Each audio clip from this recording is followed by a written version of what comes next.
Hey there, welcome to Simply Worldbuilding. Today, we're gonna sum up our kind of first draft. We've gone over quite a bit of the world. It's been mostly sort of like loose ideas and taping stuff together, but now that we have a decent chunk to work with, I think after this, it's gonna be time to sort of zoom in and start to get a little bit more detailed with the whole thing. But we thought before, it's probably going to be a good idea to kind of go over everything for our sake so we can kind of keep it in our brains, but also for the sake of summing it up for you guys. Starting off, you may have heard in the last handful of episodes about the sort of idea that we were having that gods, how the gods are going to work in this world. There's 6 of them.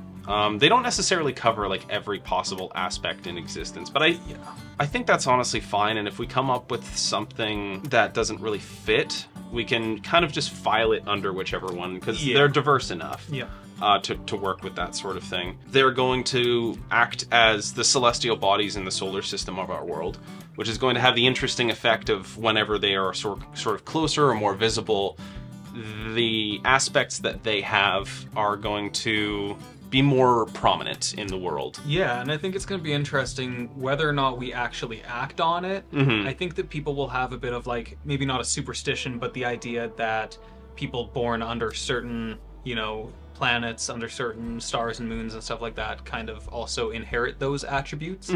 Whether or not we want to do it, that's up to us later. It's going to be our personal zodiac a little bit. Exactly. Yeah. But I do definitely think that that idea will kind of seep into culture a little bit, which I think is a fun little unique thing that we only figured out was a thing after we threw that idea out.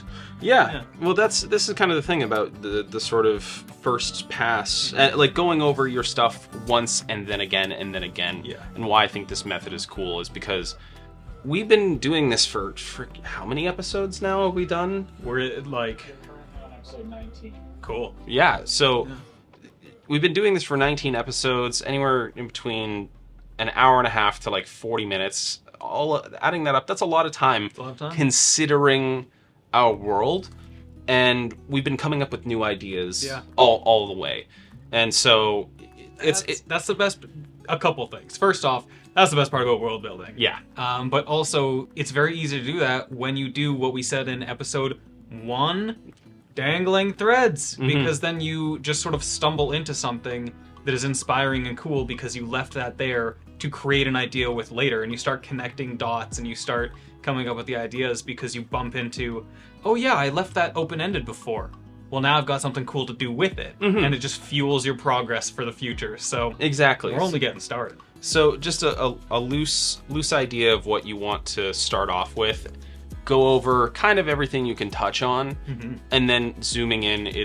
We just can't reiterate enough. It makes it so you have to scrap less. It makes it so that you're able to come up with fresh and new ideas on the entire process.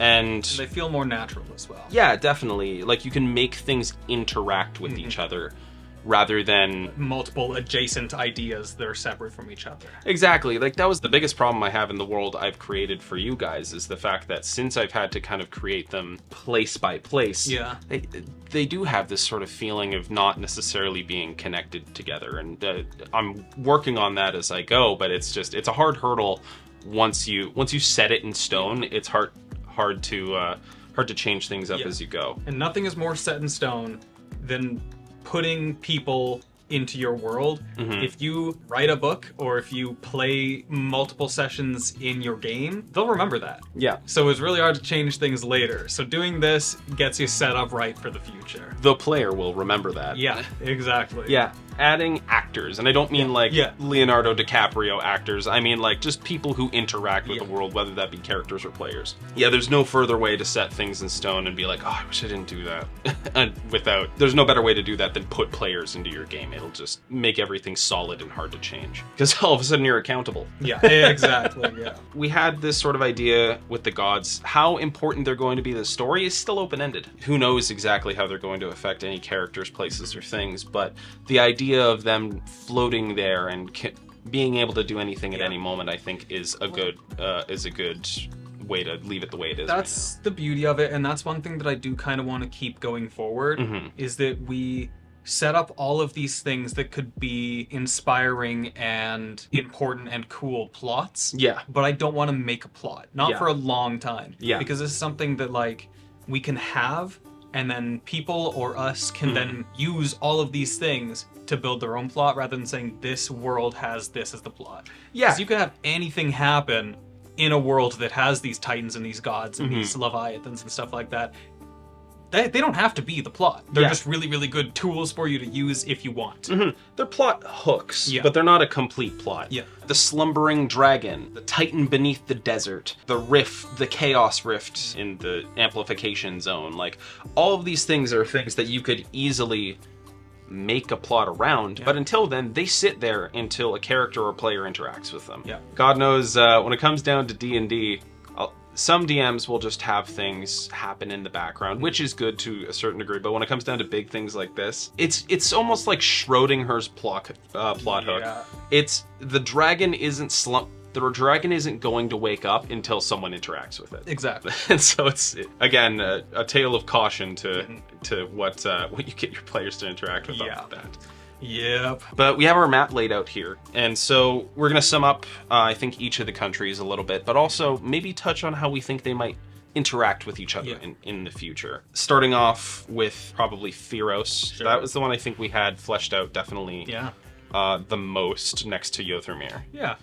So Feros, close to the equator, warm, tropical climate. Warm tropical climate. It's got a little bit of everything. The people are very, very mixed and unique, and there's so many different kinds of people, so many different kinds of culture here because of just how, like, welcoming, inviting, and easily sustainable it is. Because it's on, it's on the equator, so it's very, very fertile. It's got many rivers going through it. It's got space, as well as it has, like, a pretty well-established government that's a little bit hard to, like, completely twist into evil power structures. So it's kind of just a place that is built for population and bringing in all of these different cultures and everything that comes with having active trade all over the place. We've got a handful of cities there, some built to more degrees than the other, but the idea kind of behind them is that, like, each of these cities has basically a house, and then each of those houses will have people that are sent as representatives that are chosen to be in these positions that take the form of the actual government. Yeah, and it's going to be Feros. I picture being very much like, if there is going to be a dominant superpower in the world, I think it's probably going to be Feros.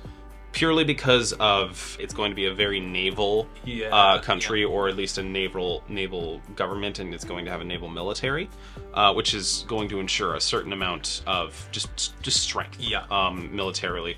It's going to have a lot of trade and therefore a lot of money to pay for soldiers, technological advancement, stuff like that. Yeah, I kind of agree. I think that it's a very just powerful and, like, flexible country. Yeah, definitely. There was also one thing that I don't know if we ever fully solidified because we didn't pop a name down the map here, but I did want these two islands that sort of almost like protect the harbor of Feros. I do want them to be individual, like, small, kind of like micronations as well. Yeah, totally. So yeah, that's Feros. Comfortable, warm, powerful, and very diverse. Yes, diverse indeed. Next up from there, we have the mountainous nation of Yothermere. Yothermere is what I would say is probably going to be tied with, if not like the second most powerful nation in the world in the way history is laying itself out right now. Yothermere, the kind of history of that place is going to be that the idea was that there was sort of this, it was originally bisected into two different nations. One sort of populated by humans, one by dwarves, and over time, over wars, over millennia, these two nations fought. And after some time, there was a sort of hero in history who brought the two together and unified the nation into a single nation of what it is today. A very strong and very proud nation. It's going to be more of a sort of monarchy or monarchy adjacent country. It's going to be following the bloodline of that original hero that had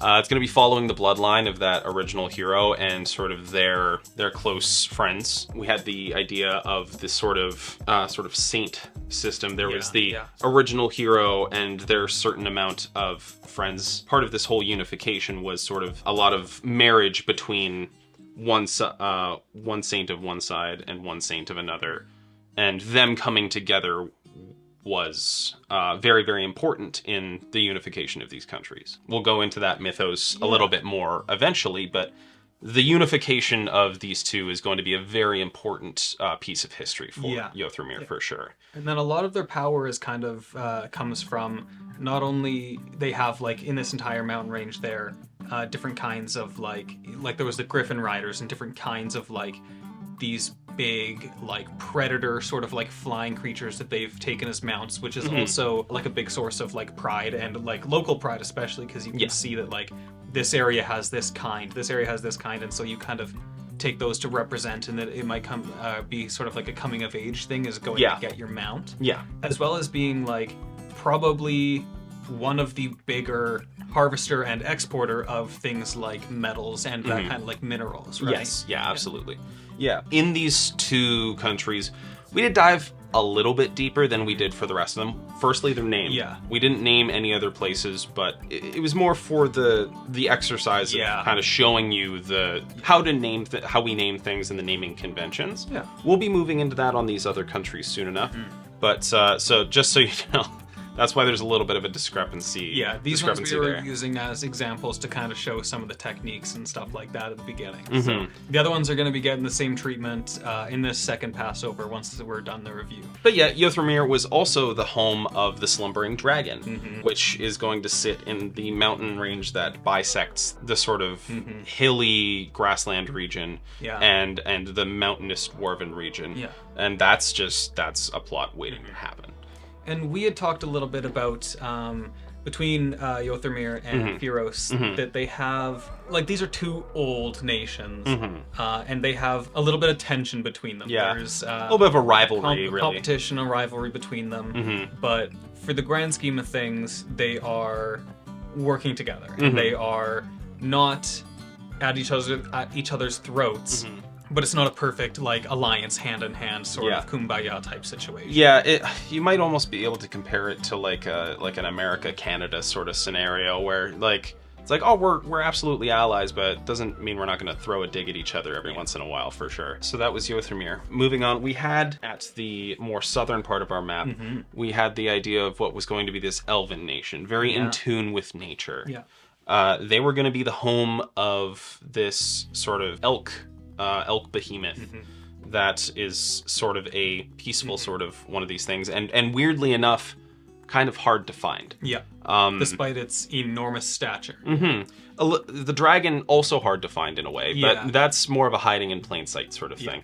This one is going to be elusive and in tune with nature, just very much like the people around it. This one was going to be a little bit more revered by the locals as well. This was kind of one thing that we always had to kind of choose, is do people like or dislike the Leviathan that was in their place. Not a lot too much to say about that area. I think the intriguing part is the Leviathan that's in it, and you were saying it's also gonna be like another one of those ancient and proud type things, except that they're not as far as I got from our discussion on them, like a particularly powerful place with, like, these seats of distinct power. They were going to be a little bit more, like, down to earth kind of. Well, they're not going to be powerful in, like, the political sense. Yeah. But they're going to be a strong nation. Yeah. They wouldn't be part of, like, this world's UN or anything like that. Like, they don't involve themselves in the politics of other places, like maybe Fyros or Yothrmir might. Yeah. They're a little bit more private, like the elk as well. That the elk itself kind of represents the feelings of the country. Yeah. Not too much to go on there. That's going to be a big hub of elven people, and that's basically kind of what we've got for that area at the moment. Yeah. And then moving over just a little bit, the one that shares a border with this sort of foresty nation and Feros here. I don't think that we came up with a name for it as of yet, but it's a very like expansive plains and rolling hills nation with a very like mobile, like nomadic people who have various different tribes and some semi-permanent settlements, but nothing that's like well and truly like built up. Like we're talking like it's a lot of temporary structures like tents and that kind of thing. Many of the able-bodied people get big time into like horseback hunting and that sort of thing. And so they travel around and they follow these big like flocks or whatever of animals to get their sustenance. Herds. Thank you. That's the one. Yeah.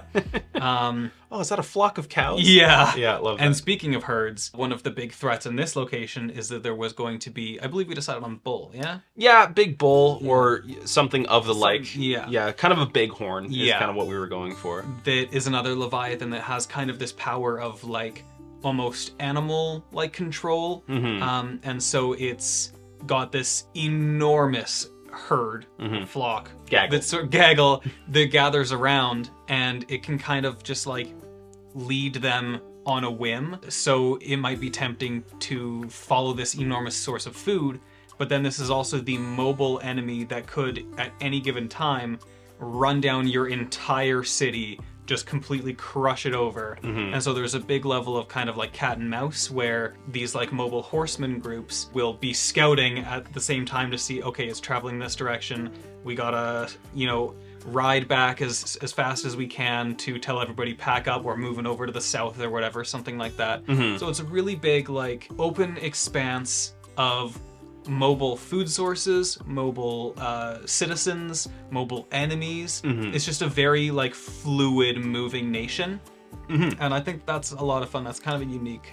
Well, it's in contrast to a lot of the places surrounding it because again, politically, not a powerful nation, No, exactly. nation, and definitely not in the same way that the elfish nation is. Like the people can't gather. Yeah. The idea of politics is probably something they would almost find silly. Yeah. And so it's a good contrast to Feros, Yothermir, and the like, that are going to be big political players in this sort of thing. Not in like a, oh no, we can go there, it's desolate sort of way, but they have their own way of life and things function a little bit differently there.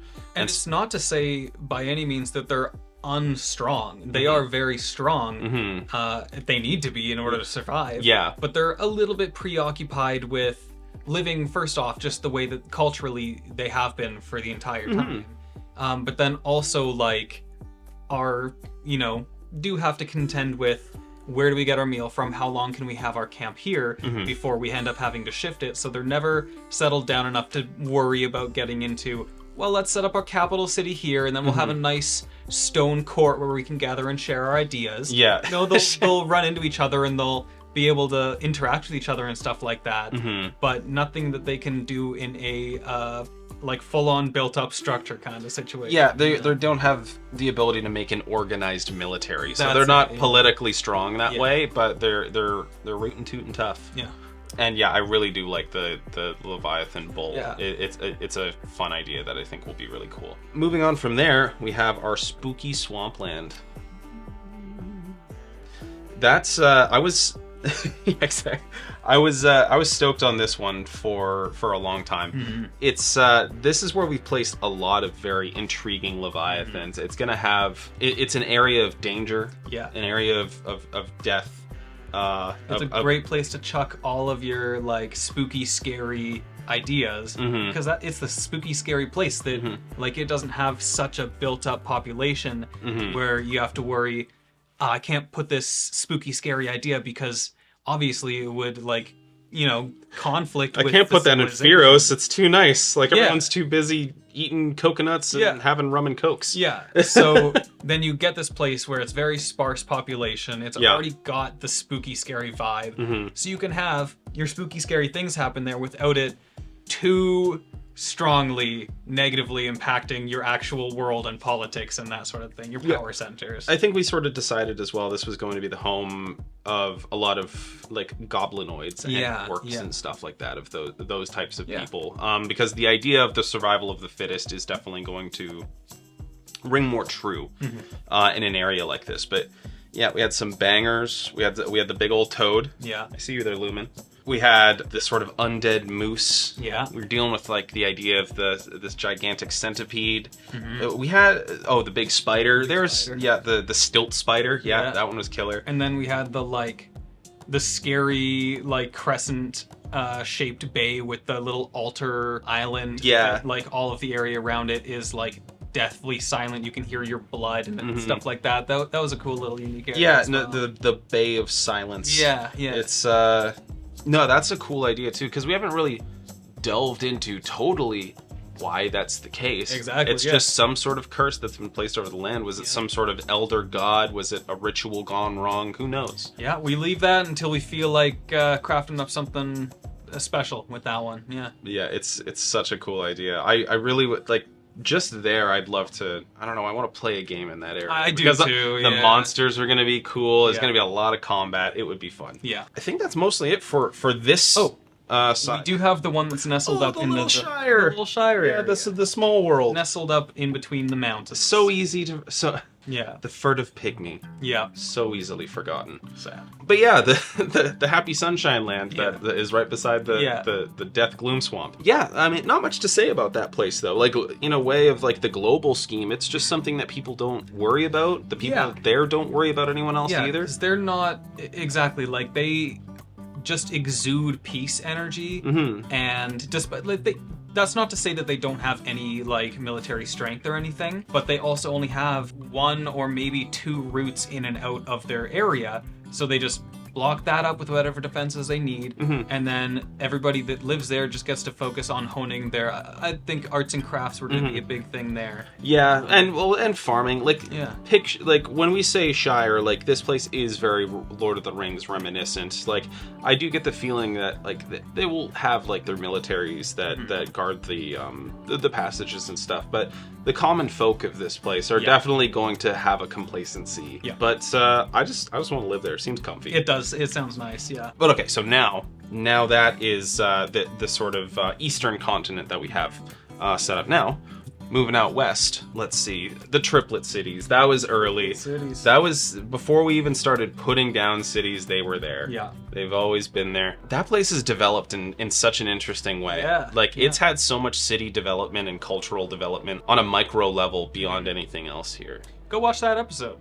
Check it out. But in a quick recap, one interesting defining feature about this place is that back in ye olden times, deep in the lore, the geographical features here belong to an incident that happened that actually fractured these two continents from each other, where a trident of sorts, handled by some sort of god or big titan, no one knows, is lost in time, but was pushed down into the earth to sort of like separate them, and we had their own lore for that. Go watch the episode. But that has kind of left this geographical feature here, and then the three cities have their own little distinct culture about them, but nevertheless remain strong allies in comparison to the rest of the city-states that they had absconded from, who still to this day remain in an absolute nightmare quagmire of politics. Yeah. No, it's a good contrast. Yeah, no, I love the Triplet Cities. They have such a vibe to them, and we've built a little bit further into them just from things falling into place. Yeah, like exactly. Like they fall into the lore with the Titans before we even really knew what the Titans were. They have this sort of we came up with like the sort of lighthouses or spires that you can see from out into the ocean. Like I feel like the cities developed a little bit almost as much of a culture as some of our countries. Yeah, exactly. Also nearby, they have the wind dragons, the dragons of the four winds, and the people who hear their prophecies. That is close by. That was a very early thing we had come up with. Yeah. The pillars out in the middle of the ocean. And the idea that there's this sort of like almost monk-esque group of people who are very spiritual and hear the whispers of these sort of like roving dragons who foretell prophecies or that sort of thing, and these people are the only people who are said to be able to hear that from them and speak to them. And so a lot of these people will end up sort of almost as emissaries or moving politicians almost, will be sent to different places to sort of like whisper these prophecies into the ear of people in power. That's close by. Yeah. And as you mentioned, the city-states. Yeah. They're hard to, well, not hard to sum up, but they're many. They are many. And we still have yet to touch down on all of the specifics, but we did have some. Excited to get into like naming each one and giving each one a specific vibe. But the gist is that, yeah, in ye olden times, there was essentially like a strong kingdom here, which had fractured, and pieces of them stayed loyal, and pieces of them decided that they wanted to go their own way, if you will. But also their like main motivational factor is not only just the bickering and infighting between them, but the fact that they are basically on the outskirts. Like they're the closest civilization to where this rift-like void area that is sort of creating these creatures comes from. And so not only are they always in sort of a life or death battle with them, but they're also able to like bring that into their culture and have like a unique trait about each of them that comes from these different ones they've hunted in the past. Yeah. And so they each kind of have a different identity based off of the ones that they have killed, the sort of technology that their, you know, bits and pieces of these things has created and given them. So they all have their own individual traits based around that. And, yeah. There's going to be the ones that are a little bit closer to the where the kingdom was central. They're going to be a little bit more loyalist to the idea of what was there before. Having a level of autonomy, but still kind of working in a bit of a congealed alliance. Now, on the outskirts, close to this amplification zone, this is where you see the real defectors, and where the use of these leviathans and their parts is going to be the most used. We had come up with a couple of cool ones. There was the innumerable maw with its many magical teeth used for swords and other things like that. But it's running out. Yeah. Exactly. Hey, that's a plot. Yeah, that's a plot hook right there. Yeah, there was what was there was one of these city-states where they sort of still had the old husk, but the old like brain of this thing was able to sort of like seep out into the collective consciousness of the people. Yeah. And so in this location you have almost like a cult that has sort of ascended to power, where they're getting the whisperings of this old undead Leviathan, and so they're very pro-Leviathan because they have this thing whispering into their heads. Yeah. So you almost have like in that place almost the like Leviathans are almost kind of like in the government, like kind of up to that level where big Leviathan has taken over the government. But that one I'm super stoked on. There was the mountain crab. Yeah. The idea of that sort of moving city throughout the Badlands, and that one was in an interesting state. The city and its people are a little bit neutral towards. It provides them with advantages like a mobile city. City, and the defense that it comes from being atop an insanely huge Leviathan. But also the risks that comes with as well, like your city might move without you, and other things like that. And so that's also going to be an interesting city state. I think those are the three we came up with. I'm not sure if there was extras. We may have decided on a handful more. Go watch that episode. Correct. And then speaking of the Badlands, the Badlands is sort of like the last little bit of water and earth before you get into the desert. Yeah, the desert area. Yeah, that's where we put the very last Titan. They're buried beneath the sands in a constant struggle with this sort of strange world chaos serpent, one of the greatest and oldest of all the Leviathans. So basically the idea of that is that like this is an area, basically an ancient battlefield where there were all kinds of mega cities that were extremely wealthy and powerful. But it became the battleground between, the Titans, the descendants of the gods, and these Leviathans. And so now there's very, very little left here, minus one city that we'll talk about in a minute, other than pieces of shattered building and monuments that are sort of being swallowed by a shifting sand, which is basically being caused by the battle between this final Titan and this, enormous serpent that are sort of locked in a life or death battle, trapped in time almost, but that are so powerful that they manipulate the landscape around them. It's a land lost to time.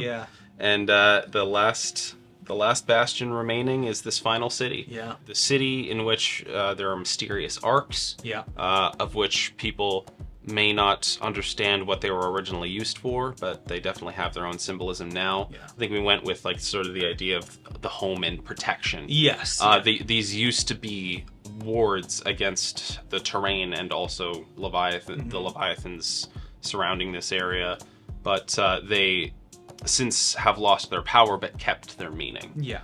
And so this last mega city is what's left of a once great civilization. Yeah, and it's very, very ancient, but has still managed to cling on and has gotten their little hands and feet into also doing sort of like international water-based trade. And so they've made quite a name for themselves in that realm and have been able to greatly expand their city and their population, but of course are also backed into a corner being on a little peninsula at the end of this big writhing desert. And so they're sort of like they can't build too far out because then that puts you at risk of being on the unstable ground and stuff like that. So a populous city that is kind of almost forced to like build up and build around all the old stuff rather than just go create another suburb, go create another city, something like that. Yeah. So a powerful, wealthy nation right at the very, very edge of this ancient, time-lost battlefield. And over a mountain range on the other side, on the receiving end of a rain shadow, is the jungle. This sort of jungle area that we've come up with. It's a place very deeply steeped in the chaos and nature. And very much a place of, I think, balance as well, in the contrast. Balance is the one word that I would say that this jungle sort of emulates. Another home of an elven type of people, probably a little bit more of the sort of high elf, or in D&D terms, like the Eladrin. Yeah. And because that's how you pronounce it. Yeah. That's how I pronounce it. And so they're home to a lot of the sort of high elves. And we have two Leviathans here. One, a gigantic jaguar, sort of a spirit of the survival of the fittest. And on the other end, we have the capybara, which we all know emanate peace energy in real life. These two places sort of act as a yin and yang of each other. The survival of the fittest versus the harmony of nature. Yeah. And both peoples who live on the opposite sides of the jungle and on the other sides of this sort of central river sort of represent that. The people of the jaguar rely on their strength. They can change their form in certain ways that allow them to become stronger, faster. Batman, grow claws, teeth, jump incredible distances, and certain things like that. Whereas on the other side, these people have also gained the ability to change their bodies, but their tradition is a little bit different. It's a little bit more in terms of camouflage, the ability to blend in, not stoke a fight, and just exist in peace with everything else. These places are diametrically opposed and yet constantly at odds with each other, and rely on the river that runs in between them, which I think is a cool metaphor. Yeah, definitely. They're dope. Yeah. And then shifting to the very western frontiers of this second continent that we've built, you get closer and closer to the rift that is sort of pumping out these Leviathan creatures, almost like a radioactive, like a Chernobyl situation. The closer you get, the more crazy and chaotic it is, because what it is a spill of chaos energy itself. Yeah, spilling out of what is effectively us living on the god of chaos. Exactly. So as the closer you travel, the more like volatile the landscape becomes. You pass one biome directly into another, and this next one is even more drastic than the one before. So it begins to literally just start modifying the landscapes to be these crazy exponential versions of their old selves. And you get all manner of different just crazy creatures that are also modified. And then this is also the densest concentration of Leviathans, which is why they come from here and begin to move sort of towards civilization. And we had a couple ideas, such as like almost, again, as like radiation is kind of one thing that we've compared this to a little bit before, but the idea that some people sort of venture in here in order to find out more about it, and we have these like suits on to try and keep away the entropy of this chaotic rift that's opened.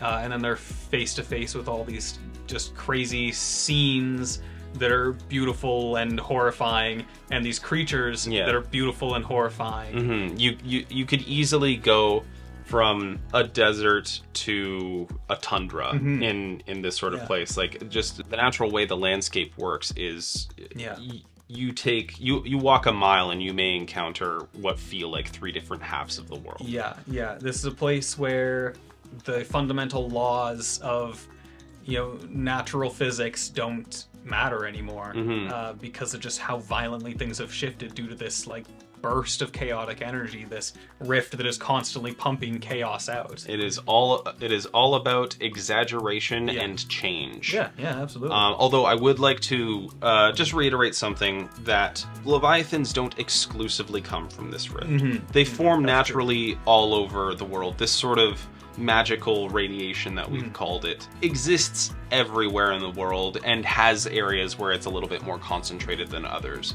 But every once in a while, these sort of rifts or spurts pop out. I think we were thinking that originally the last one was in the desert, and that was causing the Great War with the Titans and the Leviathans originally. Now that one's stopped, this next one has sprung up and chaos has ensued. Yeah. But yeah, just to reiterate, the Leviathans can pop up anywhere, but this is somewhere where they are there left and right. Which is also why we haven't really closely elaborated on this location yet, because it is in so much variation that I feel like it's going to take us getting really specific before you can even start to write anything down. And I'd love to start getting into that, which I'm sure we will soon. But yeah, it is going to be a very messy one to start describing, and so that'll be something that we look at in a little bit. Yeah, definitely. We also... Sorry, did you have something? No, continue. We also have multiple other continents that we haven't really dived into yet. But we had...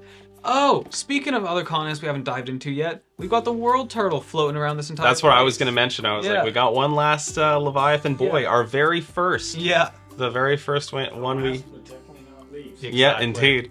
Our the turtle of plenty, our boy, who roams the seas and moves in sort of... I think we sort of decided he's got 4 areas that he goes to. Yeah, and they're sort of almost in 4-year cycles as well. Yeah, so he'll move from one zone to the other in 4 years, and so a total of a 16-year cycle. Now, he's kind of like the definition of the environment and ecosystem, relying on its predators and stuff like that. This gigantic turtle who just roams the seas and eats. Yeah. Also simultaneously replenishes the very places he goes to due to this nectar substance that he emits, which replenishes the ecosystem that he leaves behind as he goes. Such a cool concept. The people on him also consume this nectar and therefore have changed in many ways to become a little bit taller, tougher. Batman. Indeed, Batman. They roam the oceans and trade with the islands and land masses that they're close to. And the one thing that I really like about this one is that you have this moving civilization. There's a civilization on the back of it, and it is like a landscape in itself.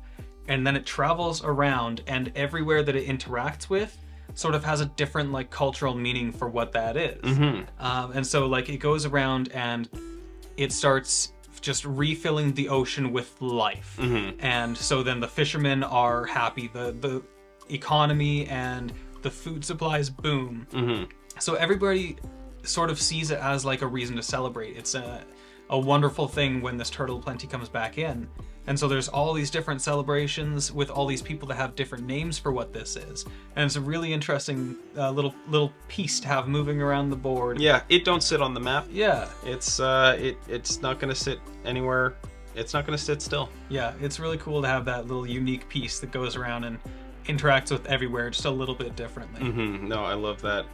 It's one of my favorite aspects of the world that we have so far. One thing, now that we've kind of summed up each of the places, that I kind of want to figure out, because we haven't really touched on it yet, is how one continent interacts with the other. We have a lot of stuff to do with sort of how they interact with each other, or at least a decent amount. Yeah. But we know Feros is going to be trading a lot. With whom? Presumably the city-states, triplet cities, and the mega city in the desert. But who's on good terms? Who's on bad terms? Well, I think that, I mean, in the grand scheme of things, Feros is pretty much at good terms with anybody that they're going to do trade with. Good point. And good maybe point. like, you know, in like different eras of history, they will have been on bad terms. But then suddenly having like, you know, the threat of being blockaded or embargoed or just even not getting their trade in general is enough to seriously like stint your economy if you're like a harbor town, because then who are you left to trade with? Where are you getting all of your imported goods? And if they chose to, they could like easily stop your ships from getting to the places that are still friendly with you and could trade with you. Yeah, good point. So they kind of have that threat looming, and I think that in the past, maybe multiple different places would have kind of had a rocky time with them, and then realized that's maybe not, you know, a fight worth picking or whatever, so we'll at least like keep a straight face and act friendly kind of thing. Yeah, fair enough. I don't see any of these places being particularly at odds. The triplet cities and the city-states I can definitely see not really liking to interact with each other a lot because of their history. Yeah. I feel like I want the desert to have some beef with somewhere. Okay. Well, I mean, that's an interesting thought process here. We've also not touched on the fact that Yothermir is also a very coastal place. In fact, more so than I think anywhere else, technically. I think that... But I don't consider them to have a super strong navy either. No, I think that that's in part because, like, we were talking about how sort of like this half up here, they're more... Yeah, the northern half. Yeah. Is very, very, like, cliffy. Yeah. Like, you know, it's like the coast of, you know, Ireland, Scotland. So it's not super conducive to just going out on the boat or whatever, right? On the simple kind of boats that they have back in the olden times. Yeah. But then on this like southern tip here, it's absolutely like you could very well have coastal cities and coastal harbors and ship trades and stuff like that. But I think that they're kind of focused like almost more internal because like on the opposite side of where the coast is, they have this mountain range that gives them so much of their like identity, right? Yeah. Their flying mounts and their economy boosting levels of minerals and metals and gems and stuff like that. So they're kind of just constantly facing the other way of the ocean, I think, a lot of the time. Yeah.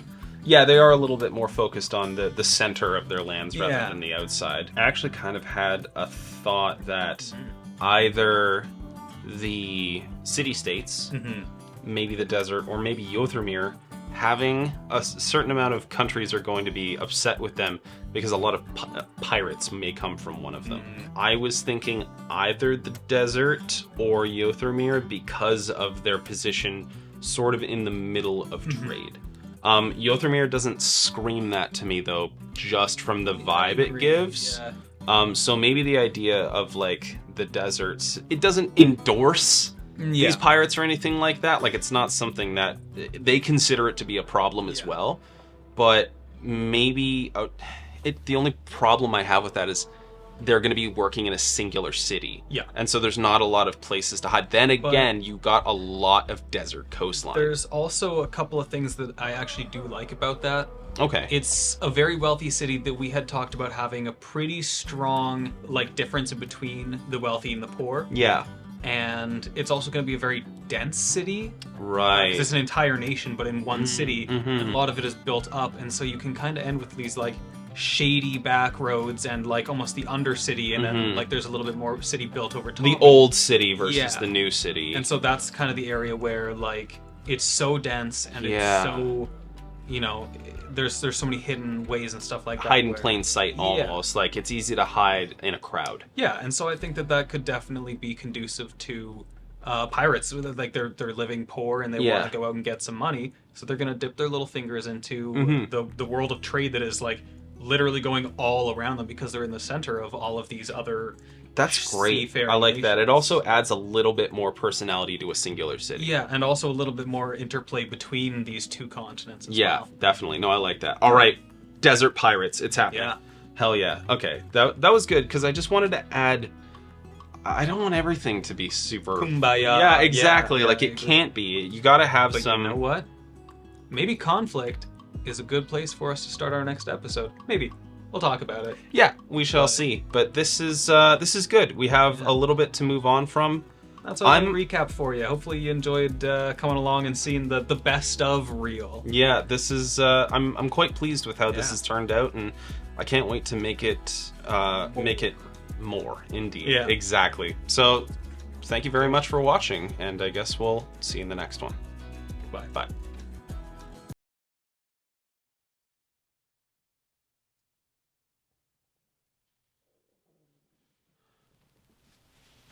Ty, Corey, come here. Come check this out. Is this a comment for the end card? Yeah, yeah, it's Cillianenis 9921. I think it's pretty easy to have many gods if you balance them right.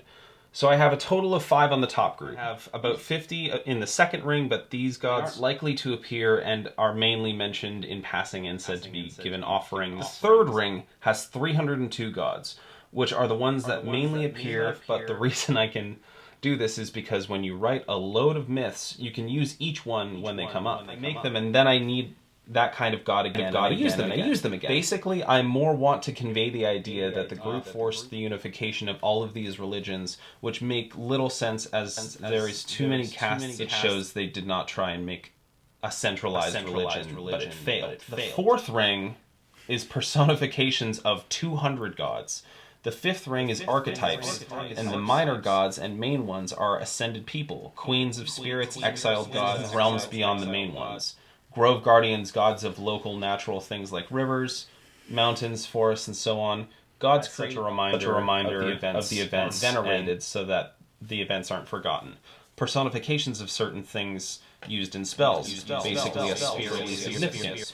These would be something like the idea of a monarch, gods of less animals, basically gods of a specific animal that isn't particularly important, so the children of the through but reading it makes me want to find a place for one of these. To explain the fact that more gods exist than are named. It's just more focused on the regions they're from.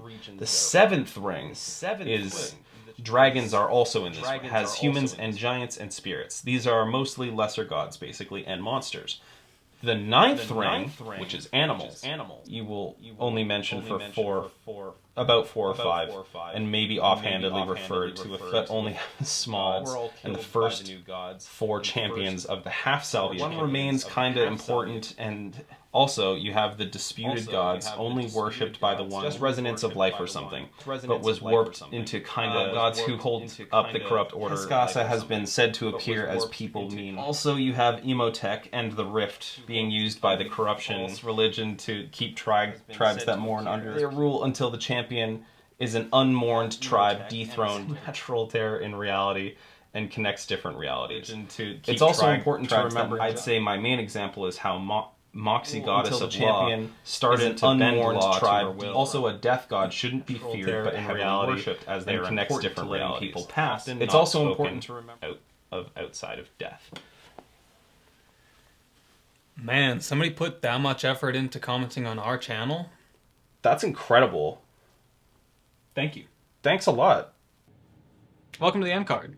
Thanks for watching our video. Like and subscribe, and if you want to be featured here, then slide in our comments section or Instagram DMs at Simply Worldbuilding. We also have a Spotify as well. Feel free to check us out there. So like and subscribe, and thanks for watching. See you next time.